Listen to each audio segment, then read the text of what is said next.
வணக்கம் நண்பர்களே. உங்களிடம் பேசிக் கொண்டிருப்பது ஜோதிடமித்ரன் சங்கர நாராயணன். இந்த பதிவுல எதை பத்தி நம்ம பார்க்க போறோம்னா, சந்திரன் 6ஆம் பாவத்தில் நிற்கின்ற பொழுது ஏற்படக்கூடிய பலன்கள், அதை பத்தி தான் இந்த பதிவை நம்ம பார்க்க போறோம். பொதுவாக 6ஆம் பாவத்தை ஒரு மறைவு ஸ்தானம் என்று நாம் சொல்வோம்.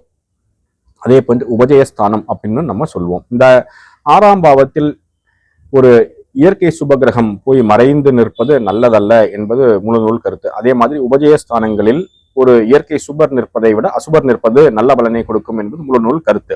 இப்ப சந்திரனுக்கு 2 விதமான தன்மைகள் இருக்கு. அதாவது வளர்பிறை சந்திரன் மற்றும் தேய்பிறை சந்திரன். வளர்பிறையில் சந்திரனை சுபராகவும் தேய்பிறையில் சந்திரனை அசுபராகவும் கணக்கீடு செய்து பலன் சொல்லக்கூடிய வழிமுறைகளும் ஜோதிடத்தில் இன்னும் இருக்கிறது.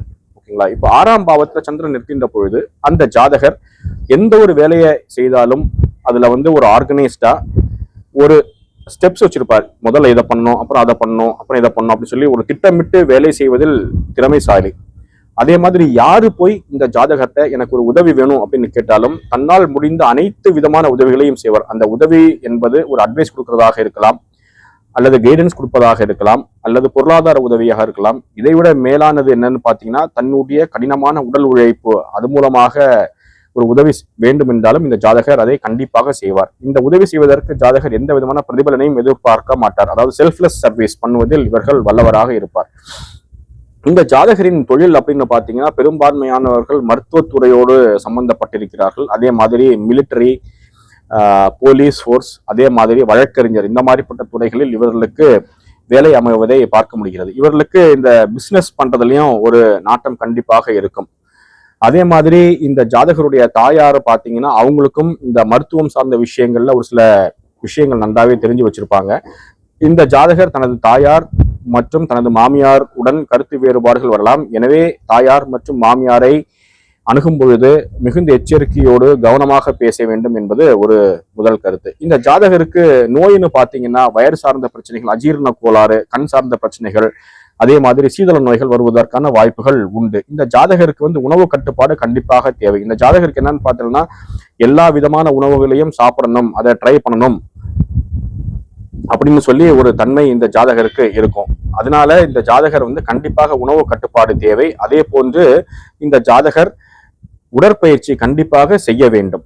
ஓகேங்களா? சோ உணவு கட்டுப்பாடு, உடற்பயிற்சி இது ரெண்டும் செய்ய வேண்டும். இந்த ஜாதகருக்கு பாத்தீங்கன்னா ஒரு சமூக பிரச்சனை அப்படின்னு வந்துருச்சுன்னா, இந்த ஜாதகர் டமால்னு அந்த இடத்துல போய் குதிச்சுவார். என்ன பிரச்சனை இருக்கு, நான் போய் முன்னால் நின்று அதை தீர்க்க முடியுமா அப்படின்னு சொல்லி பார்க்கக்கூடிய தன்மைகள் இந்த ஜாதகரிடம் கண்டிப்பாக இருப்பதை கண்கூடாக பார்க்க முடியும். இந்த 6ஆம் பாவத்தில் சந்திரன் நல்ல நிலையில் இருந்தால் இந்த மாதிரிப்பட்ட பலன்கள் இருந்தாலும், ஒரு சில கெட்ட பலன்கள் என்னன்னு பாத்தீங்கன்னா, இந்த ஜாதகருக்கு கண்டிப்பாக பலவிதமான சத்துருக்கள் கண்டிப்பாக இருப்பாங்க. அதே மாதிரி பினான்சியல் ஸ்டெபிலிட்டி, அந்த அந்த பணம் சார்ந்த விஷயங்கள் ஏற்ற இறக்கங்கள் அடிக்கடி வந்து கொண்டே இருக்கும். அதே மாதிரி எதிரிகள் இந்த ஜாதகருக்கு எவ்வளவு பேர் இருந்தாலும் அந்த எதிரிகளை எப்படி கையாள வேண்டும் என்பது இந்த ஜாதகர் கண்டிப்பாக தெரிந்து வைத்திருப்பார். இறுதியில் வெற்றி யாருக்குன்னு பாத்தீங்கன்னா, ஜாதகருக்கு தான் வெற்றி கிடைக்கக்கூடிய சூழல் நிறையவே இருக்கு. இதற்கு முந்தைய பதிவுகளில் சந்திரன் 12ஆம் பாவம், 11ஆம் பாவம், 10ஆம் பாவம், 9ஆம் பாவம், 8ஆம் பாவம், 7ஆம் பாவம் இதில் இருப்பதனால் ஏற்படக்கூடிய பலன் என்னங்கிறத நான் வீடியோவா போட்டிருக்கேன். ஸோ அதையும் பார்த்து விட்டு இந்த வீடியோவையும் நீங்கள் பாருங்கள். உங்களுக்கு சந்திரன் இருக்கக்கூடிய பலன்கள் மிக நன்றாக புரியும் என்று நினைக்கிறேன். உங்களுக்கு இந்த வீடியோவோட கருத்து பிடிச்சிருந்ததுன்னா ஒரு லைக் பண்ணுங்க. என்னை பின்தொடர்ந்து வருவதற்கு இந்த சேனலை சப்ஸ்கிரைப் பண்ணுங்க. மீண்டும் அடுத்த பதிவில் உங்களை சந்திக்கிறேன். நன்றி, வணக்கம்.